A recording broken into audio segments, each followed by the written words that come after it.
Okay, so we are live. Welcome once again to the Read Summit Day 3, and like all our other events has been Ivan from Kampala, Uganda. You're welcome. You're welcome. You're welcome. Yes, let me go to the chat room.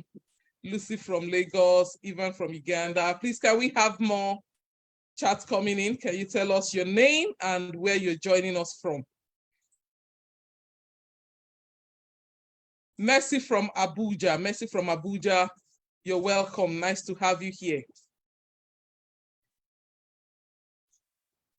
If you're a first comer here, please let's know. While we start, before I introduce our speaker, Itunu from Abuja, you're welcome. Nathan from Taraba, Jalingo, you're welcome. I'm going to be playing the Read video for us, and I'll be introducing our speaker, and we kick off for today. So,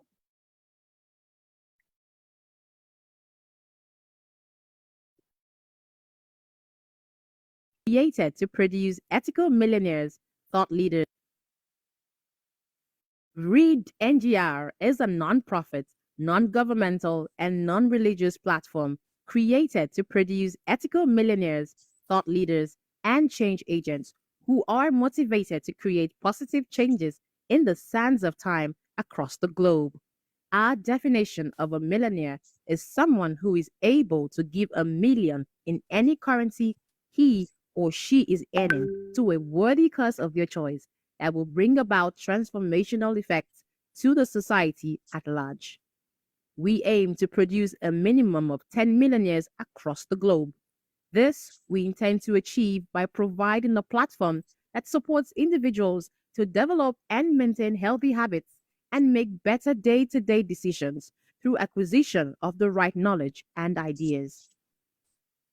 We encourage people to reach and fulfill their potential by exposing them to global leaders, role models, and mentors who have made a positive impact in this generation, deploying the social media platform to connect mentees to mentors, one person at a time, a day at a time, a habit at a time.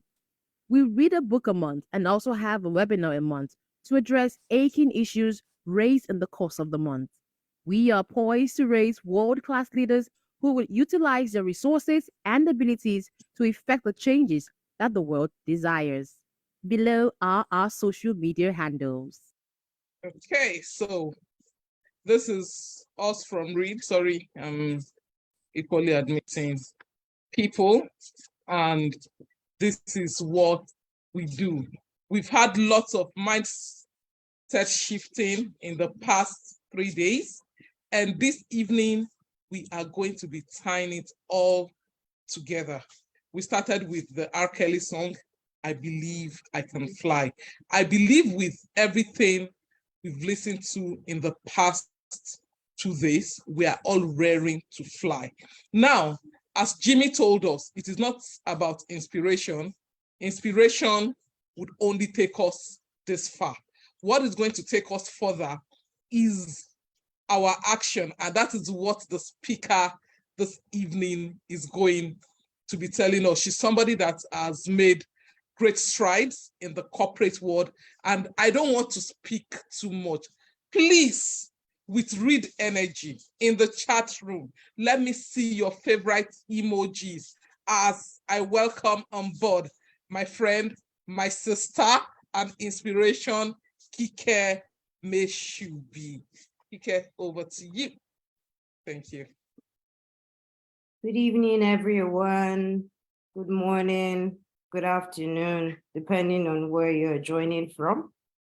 It's an honor and privilege to be in your midst this today. I don't want to reference the time of the day anymore. I would like to thank Tumininu for birthing this idea of Read, but more importantly, also congratulating her on the anniversary this year. Good work for all that you do, and I'm sure you have impacted a lot of minds through this initiative, and you will continue to impact even more as you grow. Also, congratulations on the success of the event of the last 2 days. I like how you put it, and I believe my work here this afternoon is really to wrap it up in a practical way. And by that, I mean we've heard a bit more in terms of the concept of growing wealth, acquiring knowledge, and how to advance as individuals, especially as we start this journey of life or career. I'm bringing a different twist to the conversation this evening, and it's a personal story of mine. I'm going to share with you my journey of how I started in the corporate world, but ultimately highlighting the lessons that I have learned and I believe are critical to anyone who wants to advance and grow in their career. Whilst we were starting, I listened to the music, I Believe I Can Fly. And I'm not trying to patronize Reed or Tumininu here, but I strongly do resonate with that song.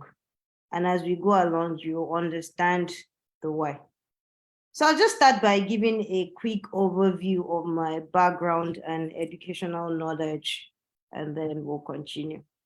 So my name is Kike Mesubi. I currently look after the asset management for Rand Merchant Bank in Nigeria. I'm born and bred in Ilorin, and that's where I know Tuminu from. Ilorin is from Kwara State, Middle Belt. At the time I was growing up, I reckon my family class would have been considered middle class. My parents are academic. I grew up in an academic community. My father is a professor. So really, in terms of aspiration, the aspiration was there, but not, the aspiration was there in terms of what you could be. Studied economics from the University of Ilorin. And ironically, while I was in school, I did some accounting courses. And very early on in my career, I just knew accounting wasn't it for me. So I figured, okay, I'll do an economics, hopefully in my mind, be the central bank of Nigeria or be the governor of the Central Bank of Nigeria at some point in future. Finish school and then reality hits. But just before I go, I noticed the slogan for READ, which is World Creation / knowledge. I'd like to encourage everyone this evening that when we think about world creation isn't only about money. Think of world creation as sowing a seed. And that's really what we do when we think about world creation from a monetary perspective. So they tell you, save 1,000, invest 1,000, and your 1,000 over a period of time grows into 1 million, etc.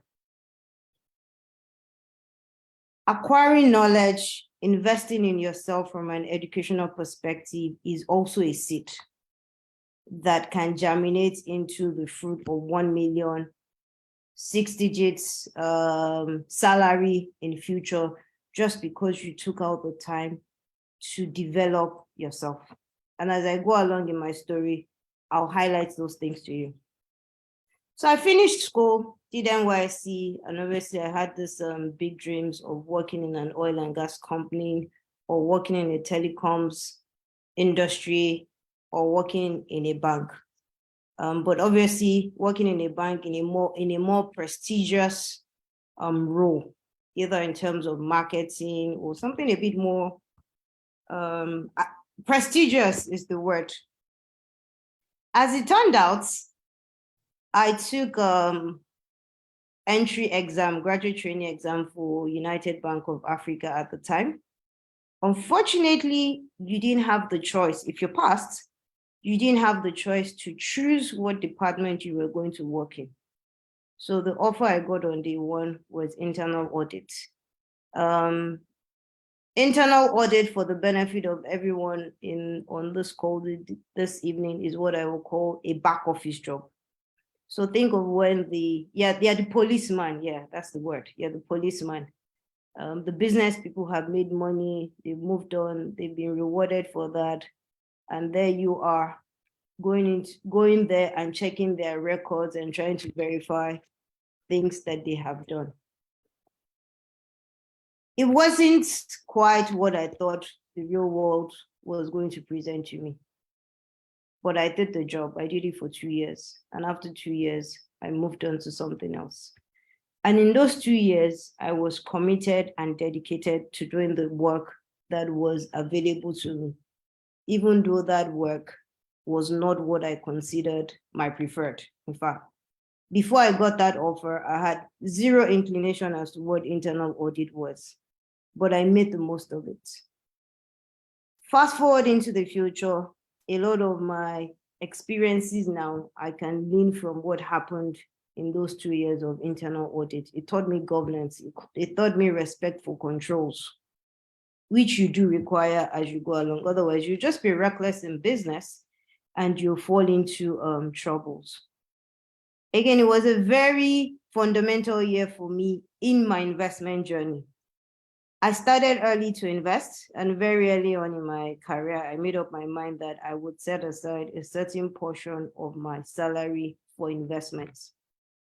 As a young professional, obviously, I made reckless investment decisions. I just bought stocks because everyone else was buying it. But because I started early and lost money, I was encouraged to acquire the necessary knowledge to ensure that as I continue on this investment journey, I'm equipped with the right knowledge, right skills to make the investment decision so that at least to a large extent, I can minimize my loss. Did that, and thereafter I felt, yeah, I've done this for 2 years, dedicated, but really and truly, it's not quite what I want for myself. So I decided to further my education by doing a master's in finance and investments. And I think that's really where I found my passion and my love. But that's not the story. The story was when I finished my master's, I needed a job. And at that time, I had a bit more clarity in terms of where I wanted to work, what I wanted to do. We say this a lot in Nigeria. Oh, you need to know people before you can excel, before things can work for you. I'm here this evening to debunk that myth. Finished school, made a list of the companies that I wanted to work. And you know what I did? I went to their website. Every website you go to now, at the minimum, it has a career page or it has a contact us page. It also has list of their management. So you have a first name and a last name. But the most important thing is that when you go to the career page, you most likely see send your resume to hr@xyz.com. So what I did was I had the names of the heads of, in fact, MDs and the executives of the departments I was interested in. And I started permutating. So typically organizations will use first name dots surname at xyz.com or surname dot first name at xyz.com, or use the first letter of your surname or your last name. I did all the permutation. And the beauty about it is that if the email fails to deliver, you get a failure notification message, so you know which one has gone through or not. So I did that for a lot of firms. And I got a reply from one of them saying, come for an interview. The person who replied was the MD of an asset management firm at the time. I did not know him from Adam. I did not know anyone in that organization. Sent him my application on within a month, to cut a long story short, of sending those emails, got interviewed and started the job. And I spent 10 years in that organization. What am I trying to say here? I did say that as I go along, I will reference the word, I believe I can fly. I just had that very strong inclination in me that I knew what I wanted.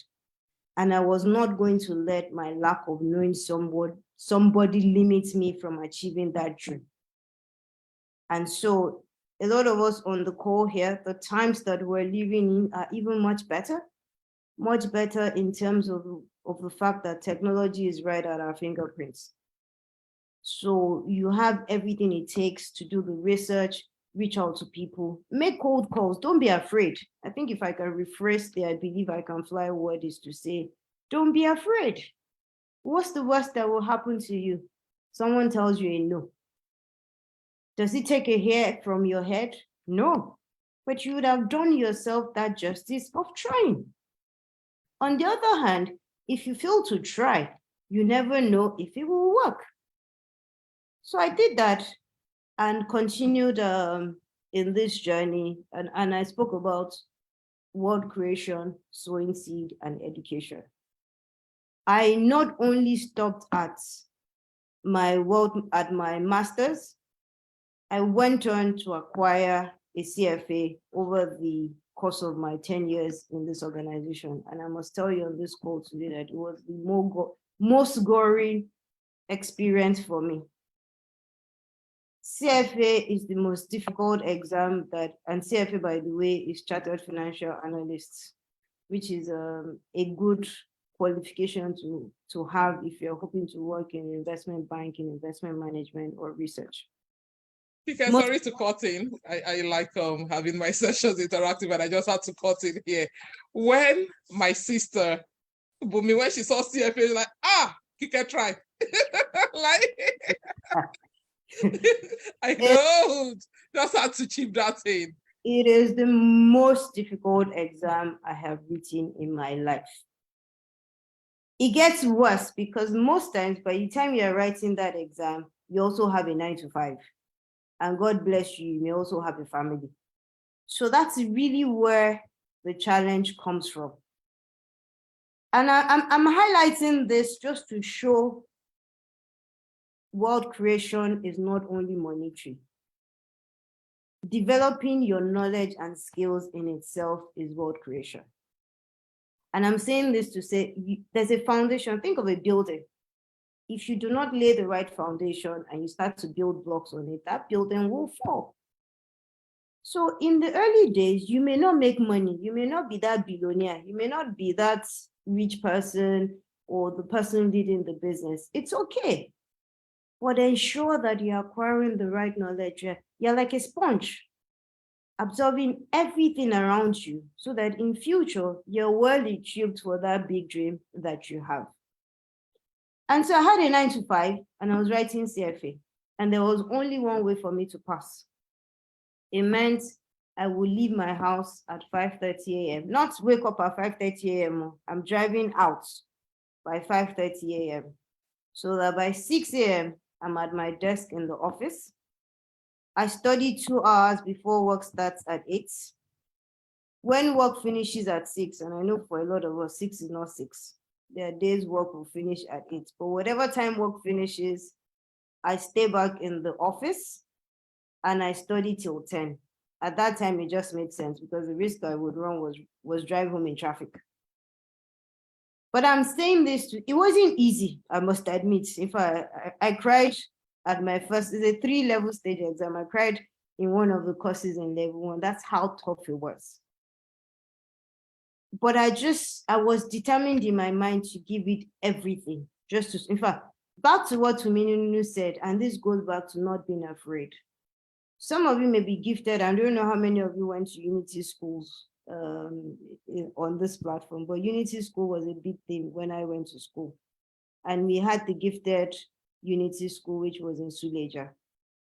And so the idea then was the A-grade students would go to Suleja, whereas the less A-grade students like ourselves over to other Unity schools. So I had this neighbor, A-grade student, my brother's friend. He went to Suleja. When I started studying for the CFA exam, one of the comments I got was, do you know this A-grade boy studied for this exam and failed? For a second, I had imposter syndrome. Like, there's no way I'm going to pass this exam. But again, it goes back, it ties everything together to say, you have everything it takes inside of you, trust me. And I'll amplify this as I close. But trust me, everything you have, everything you need to succeed, you have it inside of you. A lot of times you don't know you have it until you try. And it goes back to my point around what is the worst that can happen? You either fail or someone says no. But you would have tried. The worst thing you can do is not try. So if you don't take anything away from this evening, is to say, try. There's another inspirational career speaker I would encourage all of us at our spare time to listen to is Kamala Harris. It's spelled Calra. I think she's retired now, but she's Black American, she's female. Even in today, as much as we talk about a democratic world or a world without bias, especially in the developed countries, there's still racism between white and Black. So think of a Black woman in the olden days, much older, trying to break the glass ceiling in Wall Street. And so what was her strategy then? She was a gospel singer and she knew her job well. And she just said, this thing that I have, I'm going to amplify it. She was in sales pretty much. I'm going to amplify this skill that I have to acquire the clients that I need. So she wasn't ashamed of the fact that she was a gospel singer. And that's how she broke, or she navigated the barriers in that space.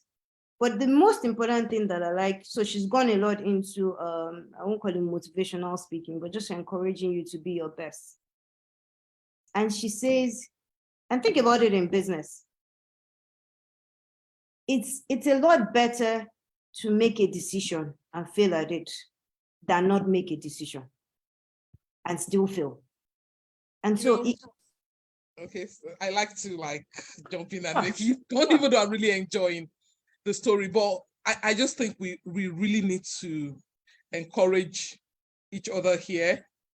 We all have this, and for people that are age grade here, and I refuse to feel old, that gifted school was a big deal. Like, you didn't go to gifted school, you know, to Sabi book, yeah, lesser motor.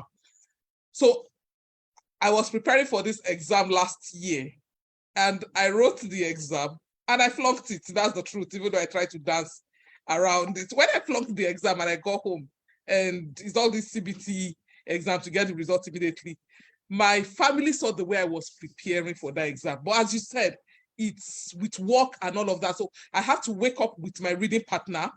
We read for the first 1-2 hours of the day. Before we hit the day, move, do all that drama. And when the results came out, honestly, it was demotivating. Right now, I'm preparing to rewrite the exam because I just have to rewrite it. And this is where I'm going, just to buttress the fact to everybody. If you go to, please follow Kike on LinkedIn. If you see her profile, you're going to think like she has it all together, because life doesn't record your failures. It doesn't record your struggles. It just records your success. And that's why you can't stop at it. I have this new mentor now that I'm using to pull me. She's vice president of a multinational. She looks like she has it up there. And we were talking and she was like, it's, you know, the exam that got me this role, I flunked it for 2 years. Like 2 years, I sat with it. I wrote it the first time, I flunked it. I wrote it the second time, I flunked it royally. I now rolled my sleeves. I said, you, this exam, I must pass you. And I was looking at her, vice president. If you look at that profile, you don't hear the story. And I told Adama, you have given me the courage. This one too, I must pass it. I just wanted to put that in for somebody there that is struggling and you think that you have a problem. No. The only people that have problems are the people that stop trying. Thank you. I just have to put it in because it really resonated with me. Thank you, Itunu. Two things I'll also chip in. She's absolutely right in terms of how you look at people and try and judge yourself without an understanding of the journey they have been through. This exam that I said I wrote, I failed one of them. There are 3 levels: level 1, level 2, and level 3. I failed level 2. I had to write it again. And I like her last comment, and that's one of my facilitators when I was preparing for this exam used to say, that the only time you fail is when you stop trying. So I don't know what you're going through. You may have failed, you may have fallen, but I'm encouraging you this evening to pick yourself up and try again. And you'll be amazed at what the future holds for you. So I wrote this exam. Thankfully, at the end of the day, with God's help, I passed.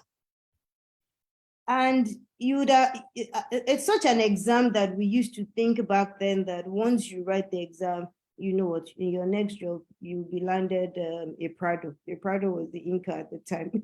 But trust me, it didn't quite work out that way. But my point is, I didn't lose sight of my big dream. And that's what a friend of mine actually reminded me of recently, that, you know, you're quite ambitious. That I remember when you were at this organization, you wanted more, you wanted more. You were never comfortable on, you just felt there was a lot more to do. And so you were always yearning for more. In fact, the more at some point was almost becoming a desperation for, I need to change my job just because I wanted more. But my point is, it's okay to have dreams, and it is very important to have dreams. But there's something called preparation. You need to prepare yourself.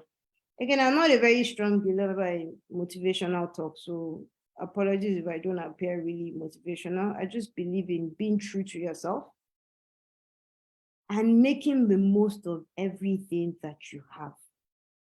I think a lot of us fail to learn or take advantage of our current situations because our current situations are not reflective of that big picture. And trust me, we do need to embrace what we have. And I'll tell you why I say so. That there's a book. I'll get the name and share it before I leave. It speaks about sometimes you want to be a specialist. But have you realized that the best managers are generalists? And think about a managing director. As a managing director of a business, you have oversight for operations, you have oversight for growing the business, you have oversight for risk management. Everything stops at your table. So that means you need to be robust as an individual. And so sometimes in life, when we come across experiences, situations, they may not look like what we want, but trust me, it's part of what will come to form that big picture when the time arises. And I'm saying this to go back into my experience of internal audits. I didn't like those 2 years in internal audits. You go to people, it's almost like an audit type job, post-mortem activities. And when I got into this new world of the world that I liked, there were terms that I could speak to. There were things I understood because of my 2 years in internal audits. So whatever it is you're going through, whatever job you're doing, whatever job you don't have access to, make the most of every opportunity that you have, and know, at least from my own experience, that they all come together to play a part in the big picture. Right now, I look after a business. For want of a better word, I'm a managing director of an asset management firm. When I took on the job, I knew I was responsible for the business. I didn't know the how. I didn't know the how. I didn't know how I was going to do it, but I knew one thing inside of me, and that one thing was, this business will succeed under my watch. And what does that mean for me? It means I will give it everything it takes. Everything, including working till 2 a.m., waking up at 5 a.m., being a nuisance to prospective clients as I look for mandates, calling up old friends to leverage their knowledge in places where I am lacking. Why am I saying this? You need to understand that, one, you're not an island. You need to build relationships. In fact, sometimes I look back at the kind of calls I make, and by that I mean not only your friends, colleagues. I have ex-colleagues that have even left the organization that we both work together in, and I still call them for help, and they pick. So that speaks volume.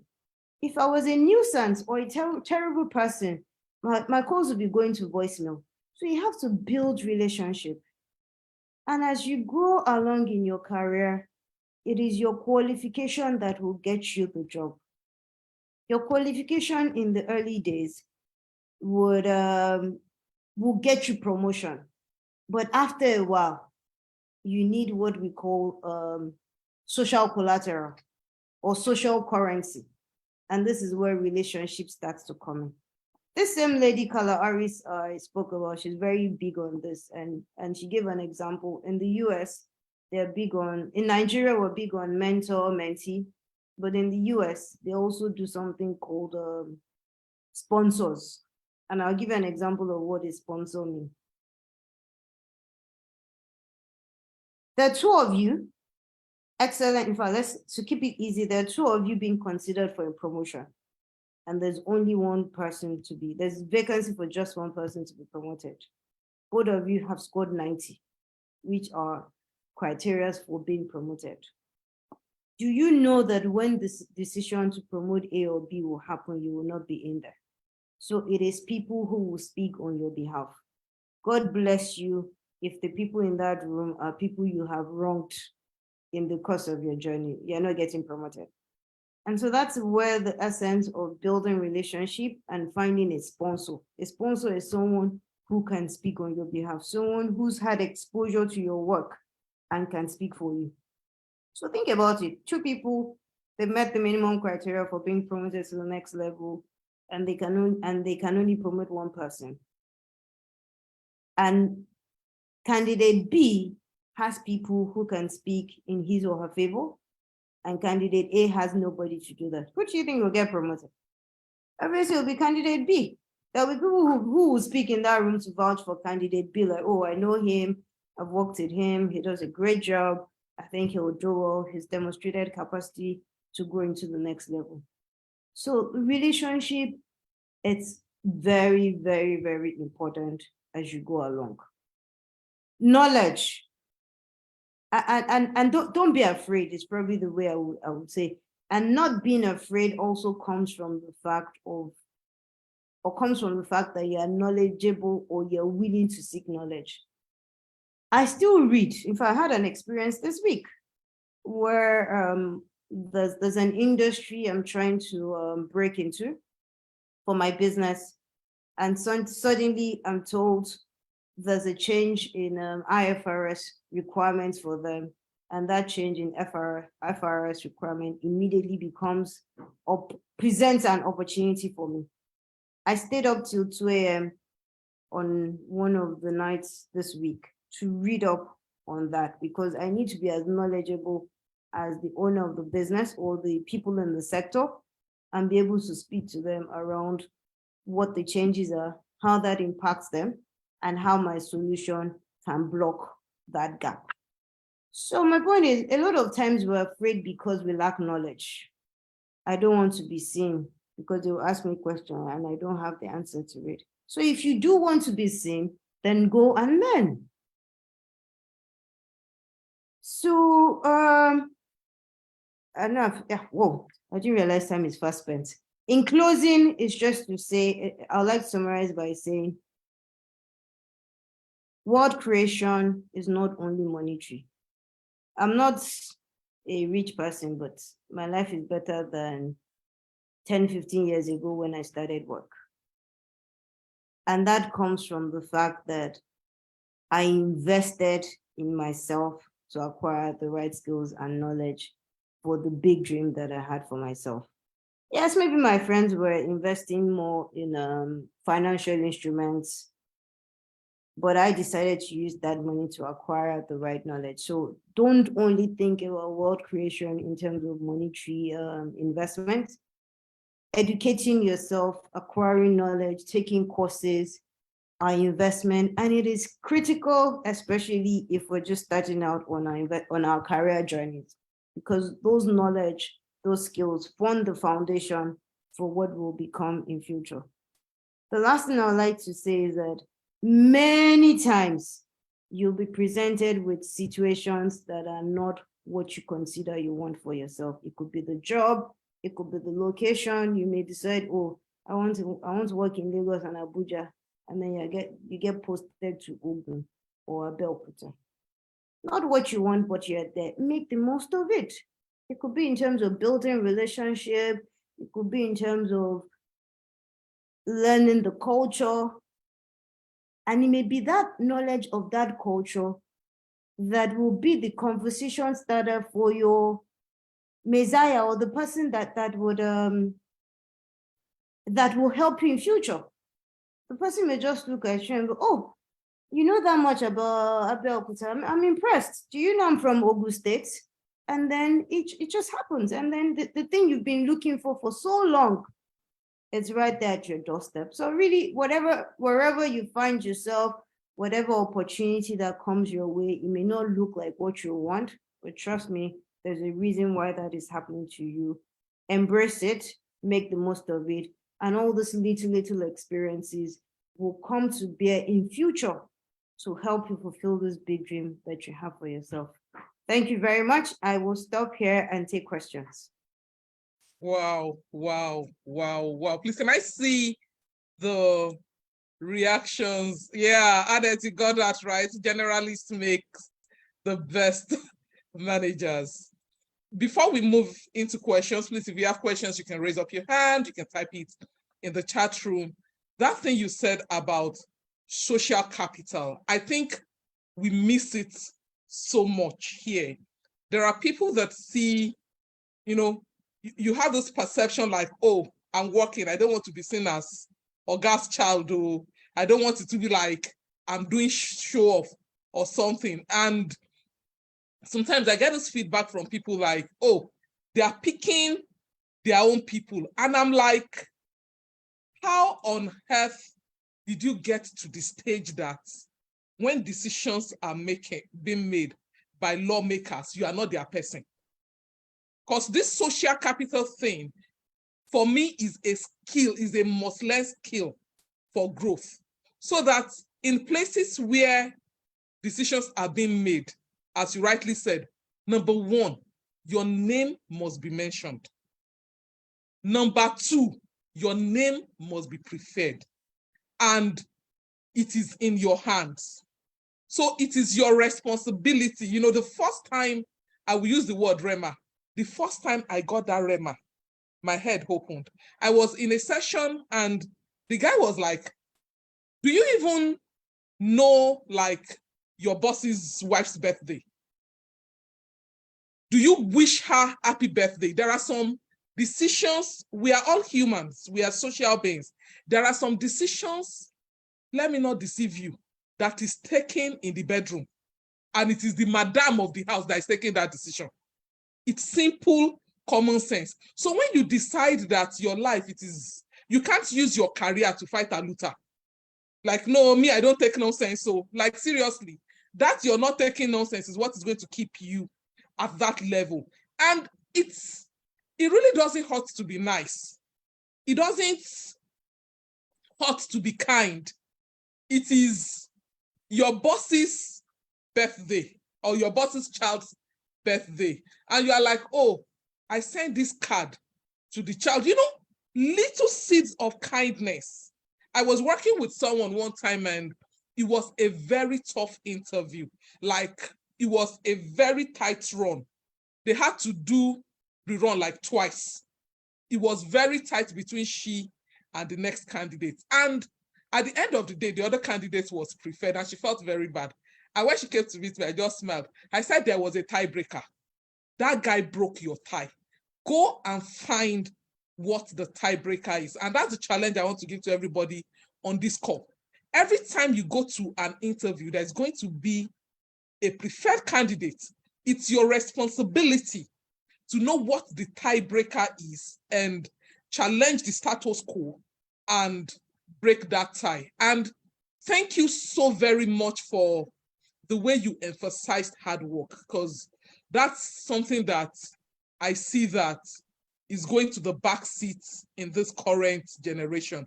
And the truth is, you cannot relegate hard work. You cannot. Somebody stayed awake all through the night, read till 2 a.m., read till 4 a.m. According to Shaws, my friend, you are sleeping as if you are competing with dead people. And you expect Shots is very blunt.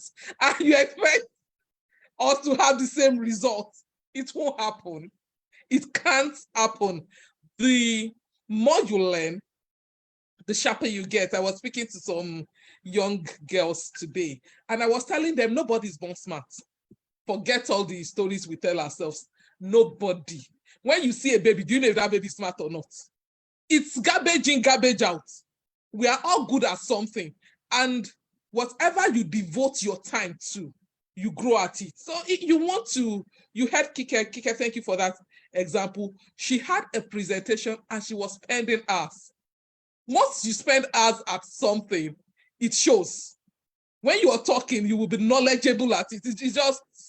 It's almost like a no-brainer. Please, can we have questions? So what we're taking, Okay, yeah. you mentioned something. It doesn't cost you anything to be kind.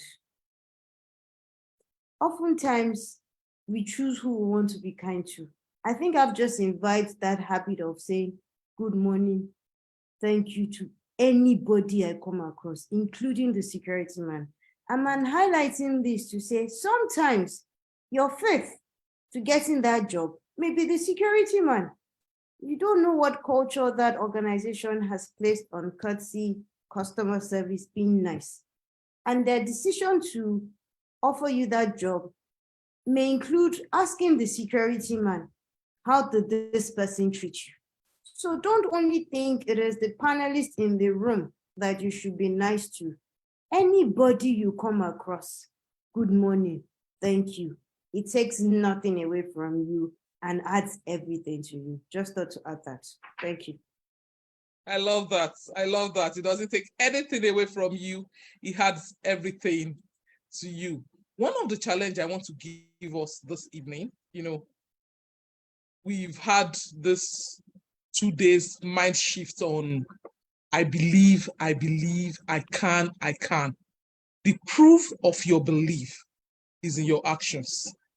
These 3 days cannot leave you the same way. Kike said when she finished her master's, very interesting, I've not thought of it. People are doing things, though. That's why they are where they are. Go to those companies that you are believing God, you've been praying about it, no problem. I can assure you now, God has answered your prayers. So stand up, stop praying. Now, go to their website. That's the proof of faith.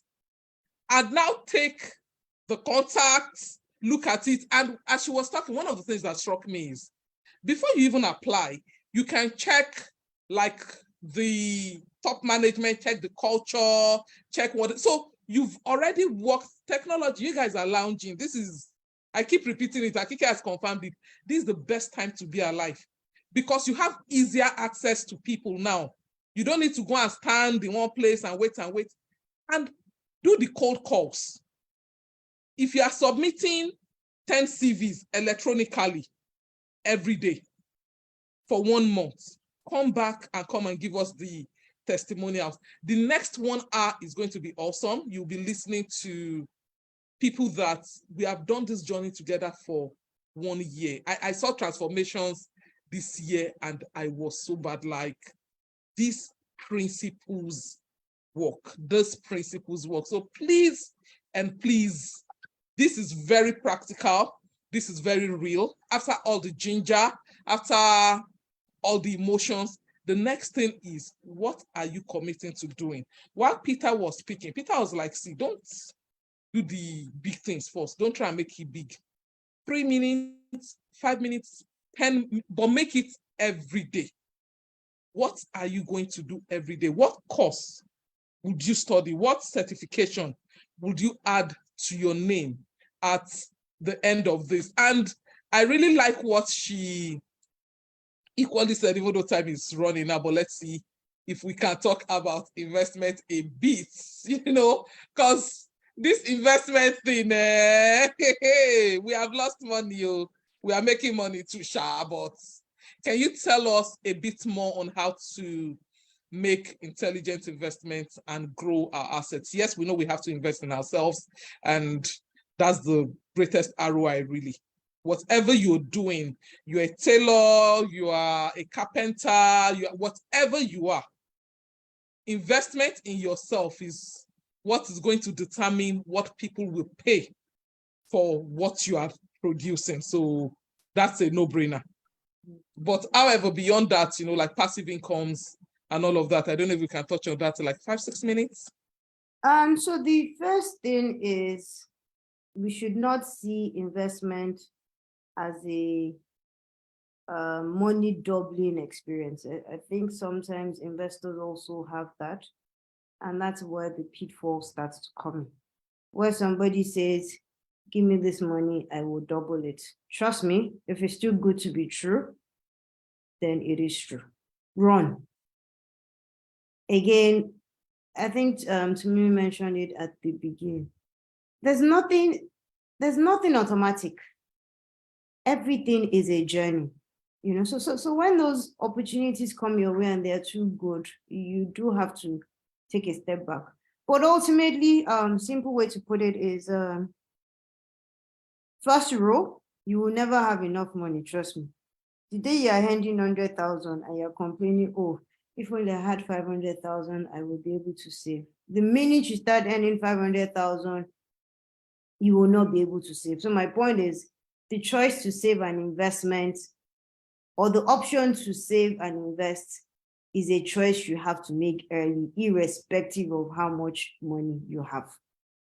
So you have to be deliberate in setting aside a certain portion of your salary every month, or if you're in business, when you make profits, set aside a certain portion of your money. What you invest in, it's also a personal decision. What level of risk am I willing to take? If I put this money in an agri-tech investment, they say I come and buy rice for 18 months and make 13%, great. But if I put 5 million there and in 18 months, they tell me the rice farm has collapsed or the agri-tech firm is no longer in existence, would it affect me? If the answer is yes, then don't put that money there. I think what I'm trying to say is that when it's too good to be true, the question you should be asking yourself is, what proportion of my money can I afford to lose? And it is that amount that you invest in this kind of things. And then the other ones, you can invest them in much safer investment, mutual funds. You can go to SEC, FBN, Quest, ARM, or just Google mutual funds in Nigeria. And there's a lot you can find around that. That's really talking about how do you invest what you have now. In terms of passive income, I strongly do believe that we all have gifts. It varies. It's really identifying that gift that you have and monetizing it. For some people, it's public speaking. For some people, it's being a comedian. For some people, it's cooking. For some people, it's baking. For some people, just identify that thing and create a platform or an avenue for you to make money through that gift that you have over and above your salary income. So that's what I think about passive income. So passive income is to say over and above your 9 to 5 or your salary, how do you make income? It will come from your gift. And gift is relative. You may not even be blessed with it, but can you learn and acquire that skills? I think baking is another example. I remember between when I finished my undergrad and going to service, I went to a catering school. I went to learn how to bake. And so today I can bake. If I decide I don't want 9 to 5 and I want to go into confectionery, I can do it. So sometimes you may just have to pay a little more to acquire that extra skill and make passive income from it. I hope that helps. I would love to. This is what I live. I breathe investment, but time will not permit me to talk a lot about it. Wow, wow, wow, wow, wow. Amazing, amazing, amazing, amazing, amazing. Can I see your reactions in the chat room? This is personally, I've done lots of take-homes. I have been regingered, rekindled to understand that, yes, we know it, but we need to keep hearing it. Great men are not born great. We have this argument all the time. And that's why we want to reemphasize this to ourselves, that you, everyone on this call, can be the next success story if you continue to believe in yourself, if you do not give up on yourself, if you continue, see a lot of ifs, if you continue to put in that hard work. Nobody is going to write that exam for you. Nobody is going to apply for that job for you. Nobody is going to grow your social capital for you. You have to put in the work. You, Catherine, yeah, I'm glad you enjoyed the session and you were able to make it through. EDH, I see you. Thank you for coming in. And please, let's put in this work. By this time next year, we want our stories to be different. We want our lives to be different. We'll be going to the next session now. I'm not saying any questions. Thank you so much, Kike.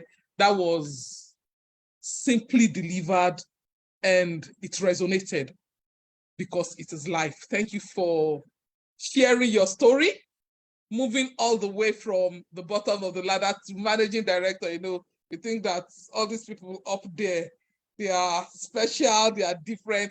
Yes, you're special, but thank you for helping us understand that we can all be special and we're all different in our unique way. We really, really, really, really appreciate that.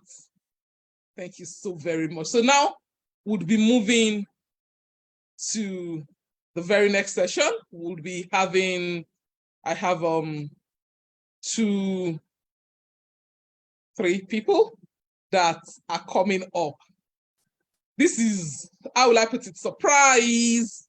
We're supposed to have Dr. Sam Ekundayo, but Dr. Sam Ekundayo's session has been rescheduled for the 21st of this month. And you are going to be seeing us live on Read. This is our Read story. We, in the past 1 year, real people, real story, real everything. So over to you guys. We from Read. Good evening, everybody. It's nice having everybody on the call today. So before we go to the closeout session, we want to wish a special someone a very happy birthday. Happy birthday to you, Coach. May the Lord grant all your heart's desires. May everything you've been looking up unto God be yours this year and in the years to come.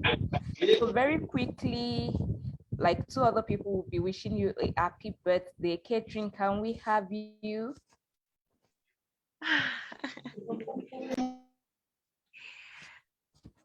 Happy birthday, Coach. Through your mentorship, I've learned a lot. Become so strong than I never thought I would be. I wish there was another word to say thank you. I would have used that rightful word. In my life,